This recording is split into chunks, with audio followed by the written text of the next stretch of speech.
నన్నైతే మా ఊర్లోంచి తరిమేశారు మామ. ఏమైందో వీడియో లాస్ట్ దాకా చూడండి చెప్తాను. హలో మామ, ఈరోజు మ్యాటర్ ఏంటంటే మా అత్తోళ్ళ ఊర్లో జాతర ఉన్నదని అయితే నేను మా జనైనా బయలుదేరిపోయాము.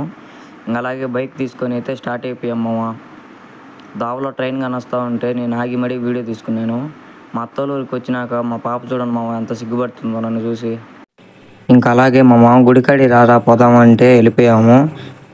ఇంకా చూడండి మా ఫ్యామిలీ అందరూ ఎంత బాగున్నారు. అందరూ ఒక్కసారిగా వస్తే ఇంకా గంగమ్మ తల్లికి అయితే ముద్ద పెట్టుకున్నాము. మీరు కూడా చూసేయండి మా గంగమ్మ తల్లిని, అందరు దర్శనం చేసుకోండి. ఇంకైతే మా కోడిని అయితే మర్డర్ అయితే చేసేసాము. కోసిన కొన్ని ఇంటికైతే తెచ్చుకునేసాము. ఇంకా ఖాళీగా ఎందుకని మిద్ది మీదకి పోతే సన్సెట్ చూడండి మా ఎంత అందంగా ఉందో. దీన్ని అయితే ఏమంటారు ఒక్కసారి అయితే కామెంట్ చేసేయండి. తెచ్చుకున్న కోడిని ఇంటికి తీసుకొని వచ్చి ముక్కలు చేర్చుకున్నాము. రాత్రి అయితే చూడండి మా ఎంత అందంగా ఉందో లైట్లతో. ఈ ఊర్లో టవర్ ఉంది కానీ ఇది ఊర్లోకి నెట్టే రాదు. అలాగే రాత్రి గంగమ్మ కాడ కథ చెప్తా ఉంటే వెళ్ళిపోయాము. మా మామ కూతురు చూడండి మా ఎంత అందంగా ఉందో.